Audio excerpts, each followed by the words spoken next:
All right, what's up, everybody? We are back. I believe this is week 2 of small groups, and so we're excited to be joining you again. And so we have a couple of questions to ask or to help kind of facilitate small groups. We know you might go a little bit outside of those or have some conversation in other ways, but we want to just help guide where we can. So this week's message was talking about how we need to stop living lies and start living the truth. So we're going to start off with kind of an icebreaker question, but it's kind of deep right off the rip. So hopefully you guys are comfortable enough to speak on this, and not everybody has to, but I'd really encourage you to try it. And so here's the question we have. Talking about lies, talking about truth. What are some lies that were spoken over you or you spoke over yourself that you need to let go of, or you might have already let go of? I know some folks may have, like my dad, he told his story this week where he had a speech impediment and he had trouble hearing and things like that, and now he's preaching every week. There's a lie that was placed on his life that he's let go of, and he's moved on from that. And all of us have things that we've either told ourselves or struggled with, but we let go of that and we found freedom. So share your story with a friend, either lighthearted, or you can go ahead and dive in if you want to. But we'll see you right after this with question number 2. All right, question number 2, which is, I kind of cheated because question number 2 has 2 questions in it. So, oh well.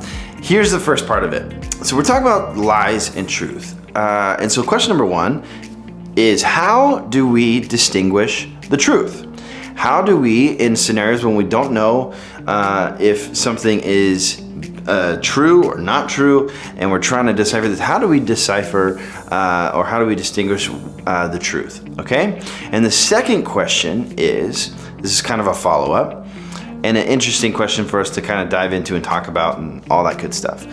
Where or how do worry and truth interact or intersect?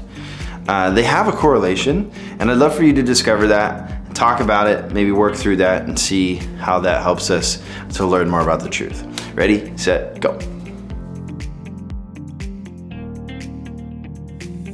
Okay, hopefully you enjoyed that question. The reason I asked about worry and truth is sometimes, on Sunday my dad talked about conspiracy theories, which is kind of funny. We all enjoy a good conspiracy theory here and there, but sometimes we have a conspiracy theory mindset in our heart where we're questioning everything and we don't trust anything. And so we oftentimes find ourselves in that scenario where we're worrying about everything. And this is something I've seen in the church, not our church specifically, but in the big church, in Christianity, is that for whatever reason, especially when I was growing up, we were a very worrisome people.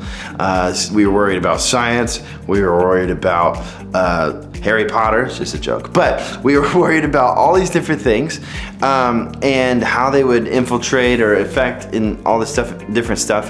But God says He hasn't given us a spirit of fear. Not to say that we don't need to be cautious. There are some things, even my joke about Harry Potter, there are some things we got to keep from our kids watching and things like that. But at the same time, when we are so worrisome, it's because actually we have some sort of distorted view of the truth, right? And so this kind of leads us into this doubter's mindset. So here's my next question. What are the good and bad things about doubt? And you might be thinking, there aren't any good things about doubt. Maybe not in and of itself, but doubt can lead us to something good, or it can drag us to something bad. And so talk about that with your group. Discover that together. Ready, set, go. Okay, great. Hopefully you realize that doubt can either drag us away from the truth, or doubt can push us towards it. And so we want to use whatever doubts that we have, because sometimes that just happens. We want to try and combat that, but sometimes we're doubtful. But let that push us in faith towards the truth. But the last question I have is, we talked about words and we talked about thoughts. So here's question number 4. Why are words and thoughts so powerful? The Bible talks a lot about our words, the things that we speak out, and the Bible also talks a lot about our thoughts and the things we think about, and how both are really powerful and shape our lives. So why are they so powerful? Discover that, question it, and have a good time with that. And then the next question we have to follow up is, if they're so powerful, The Bible tells us to control both. How do we do that? How do we control our words? How do we control our thoughts?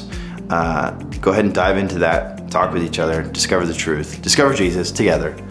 And also, before I let you go, don't forget, we have baptisms on the 8th of October. We'd love for you to get signed up if you've never been baptized. It's going to be an awesome day. We love you. We'll see you next week. Bye.